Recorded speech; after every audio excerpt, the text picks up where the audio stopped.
Good day, everyone.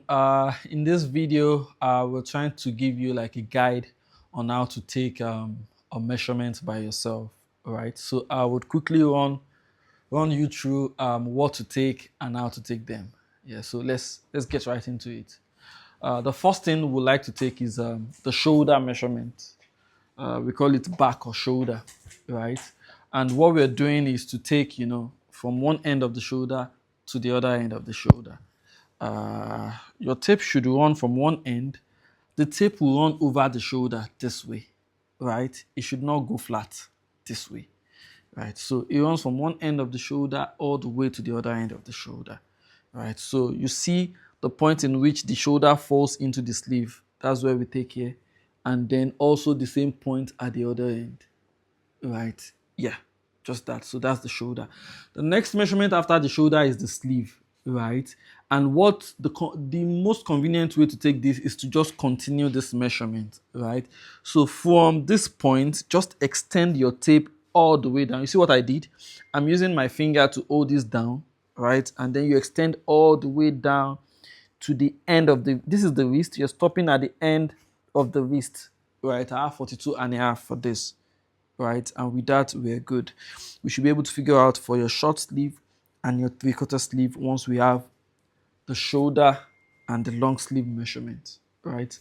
The next thing would be the chest measurement, right? For this one, we're going all the way from the back to the front, uh, directly under the armpit, and we make it firm. No allowance at all. The only thing that can be in between the tape and the chest is maybe a finger or two at most, right? We have 34 for this. No allowance. Emphasis on no allowance, right? And the reason for that is that we are still going to be adding allowance. Our measurements, they are one measurement for all, right? And what we need is your exact body frame. With that, we know how to adjust accordingly. The next thing is the stomach measurement, right? For the stomach, you're taking it around the navel. The navel will be your guide. So you just ensure your tape goes around the navel and then you make it firm, just like the way we took the chest. We have 28 and a half for this. The next thing is the neck.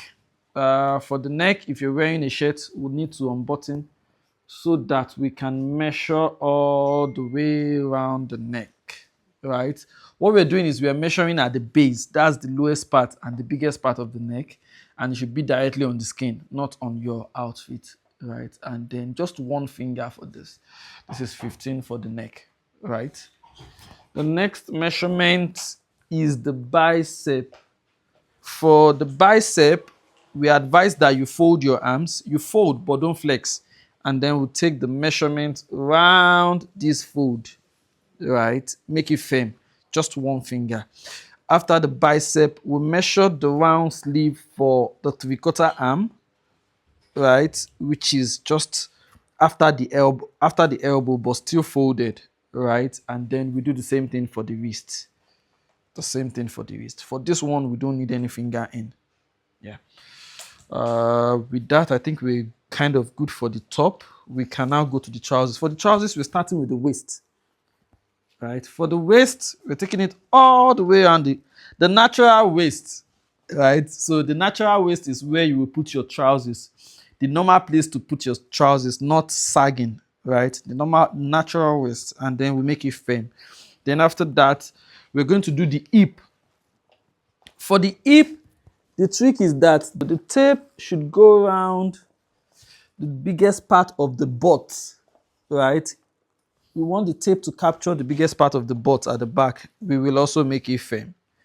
Then after this, we are going to the tie. For the tie, we want to ensure that there's nothing in the pocket. So if there's anything in the pocket, you need to empty it so that it does not alter the measurement. And then we go this way, right? The trick for this one is that the tape should go all the way up at the inner side. Then we translate that on a straight line, right? It shouldn't go like this. And then it should not go down also. It should go all the way up at the inner side. And then we make it firm, right? The next measurement we'll take is the crouch. Yeah. So for this one, we're starting from when the trousers is at the natural waist, right, we're starting from where the trousers starts in front, right? The tape goes under. Can you turn around? Hold this for me.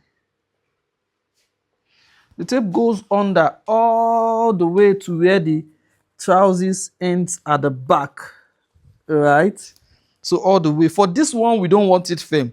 The trick is that the tape should not pull up the trousers, right? It should just follow the trousers and not pull it up. And then it stops at where the trousers stops at the back. That's the crouch.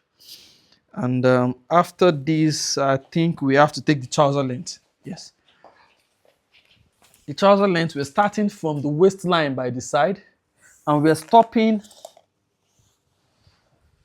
We will be stopping, starting from the waistline by the side, we'll be stopping at the end of the ankle. This is the ankle, so we're stopping at the end of it, right? Then after this, we're taking the ankle measurement itself. For the ankle measurement, we're starting from the heel. From the heel, and then it goes across the leg like a diagonal. We make it firm. This one, we don't need any finger in, right? We make it firm. I think apart from this, okay, cap. For the cap, we do a little bit above the eyebrow. This is the eyebrow, so just a little bit above the eyebrow, and it goes around the head. Can you take the camera around? I want them to see the back. Yeah, so this is what the back looks like. It should not drop at the back, right? Still following the same line from the front to the back. We can have one finger in at this side, and then we make it firm to get the cap measurement. We have a few lengths to take for top. I think we take about 4 to 5 lengths for top. So the first length stops at the band. Let me hold this. It stops at the end of the band of the trousers. This is the first length we expect you to send. Let me have this. The second length stops at the first joint. This is the first joint on the thumb. So it goes over the chest, goes over the stomach, and then you trace this first joint out on the tape. That's the second length we expect you to send. The third length is at the end of the middle finger, right? So still coming down, you trace the end of this middle finger to the tape. Then it gives you the third length. The fourth length at the end of the knee. This is his knee, and then at the end of the knee. Then the final length is the agbada length. Still starting from the neck, we're going all the way down. We're stopping halfway between the knee and the floor, right? The midpoint between the knee and the floor, which is around the calf here. So I think we'll take 51 for this, right? And then one final measurement is the wideness of the agbada. I think with this one we can get, okay, but what we do is we start from the midpoint of the shoulder, and then we just measure all the way down to the end of the wrist. Yeah, so once you're able to do this and follow it the way we've done it, we'll be able to give you a fantastic fit for your outfit. Thank you very much.